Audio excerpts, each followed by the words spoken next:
नमस्कार दोस्तों, भारतीय इतिहास और लोक कथाओं के इस अद्भुत सफर में आपका स्वागत है।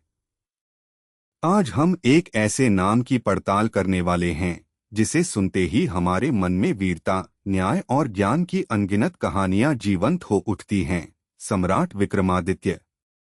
लेकिन क्या आपने कभी सोचा है कि कहानियों, किंवदंतियों और लोक कथाओं के पीछे का असली विक्रमादित्य कौन था? क्या वह एक व्यक्ति थे या एक उपाधि जो कई महान शासकों ने धारण की? आइए आज इस रहस्य से पर्दा उठाते हैं। भारतीय उपमहाद्वीप के इतिहास में विक्रमादित्य एक ऐसा नाम है जो सदियों से गूंज रहा है। वेताल पच्चीसी की कहानियां हों या नवरत्नों की सभा, हर जगह हमें उनके असाधारण बुद्धि, साहस और न्यायप्रियता की झलक मिलती है।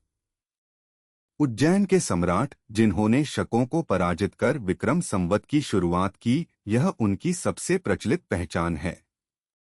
लेकिन जब हम इतिहास के पन्नों को पलटते हैं तो यह चित्र थोड़ा धुंधला दिखाई देता है। इतिहासकारों के बीच इस बात पर गहरी बहस है कि विक्रमादित्य वास्तव में कौन थे। कुछ विद्वान मानते हैं कि यह एक विशिष्ट राजा का नाम नहीं, बल्कि एक उपाधि थी जिसका अर्थ है पराक्रम का सूर्य। यह उपाधि कई शक्तिशाली शासकों द्वारा धारण की गई, जिन्होंने अपने समय में अदम्य साहस और विजय का प्रदर्शन किया। इनमें सबसे प्रमुख नाम उभर कर आता है गुप्त वंश के महान सम्राट चंद्रगुप्त द्वितीय का। चंद्रगुप्त द्वितीय, जिन्हें चंद्रगुप्त विक्रमादित्य के नाम से भी जाना जाता है, गुप्त साम्राज्य के सबसे शक्तिशाली और सफल शासकों में से एक थे। उनके शासनकाल में भारत ने कला, विज्ञान और साहित्य के क्षेत्र में अभूतपूर्व उन्नति की। उन्होंने शकों पर निर्णायक विजय प्राप्त की और अपने साम्राज्य का विस्तार किया। कई इतिहासकार मानते हैं कि वेताल पच्चीसी और अन्य लोक कथाओं में वर्णित विक्रमादित्य की अधिकांश कहानियां इन्हीं चंद्रगुप्त द्वितीय से जुड़ी हुई हैं।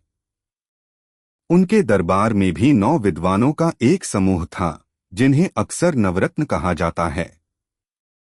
हालांकि कुछ अन्य विद्वानों का मत है कि चंद्रगुप्त द्वितीय से बहुत पहले, ईसा पूर्व पहली शताब्दी में उज्जैन में एक अन्य विक्रमादित्य थे, जिन्होंने शकों को हराकर विक्रम संवत की शुरुआत की थी। इस सिद्धांत के समर्थक मानते हैं कि गुप्तकालीन विक्रमादित्य ने पुरानी कहानियों को अपने साथ जोड़ लिया। वहीं कुछ जैन ग्रंथ एक गर्गभिल नामक राजा के पुत्र विक्रमादित्य का भी उल्लेख करते हैं। तो सच्चाई क्या है?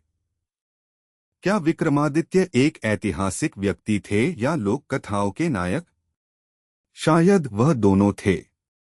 एक ऐसा नाम जो समय के साथ एक किंवदंती बन गया, जिसमें कई महान शासकों के गुण समाहित हो गए।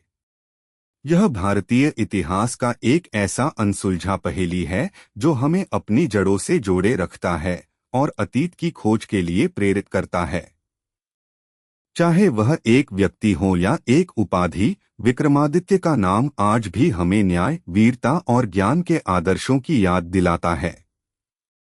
उनका प्रभाव हमारी संस्कृति, साहित्य और लोक कथाओं में अमिट है। आपको क्या लगता है, कौन थे असली विक्रमादित्य? हमें कमेंट्स में जरूर बताएं। अगली बार तक इतिहास के रहस्यों में खोए रहिए। नमस्कार।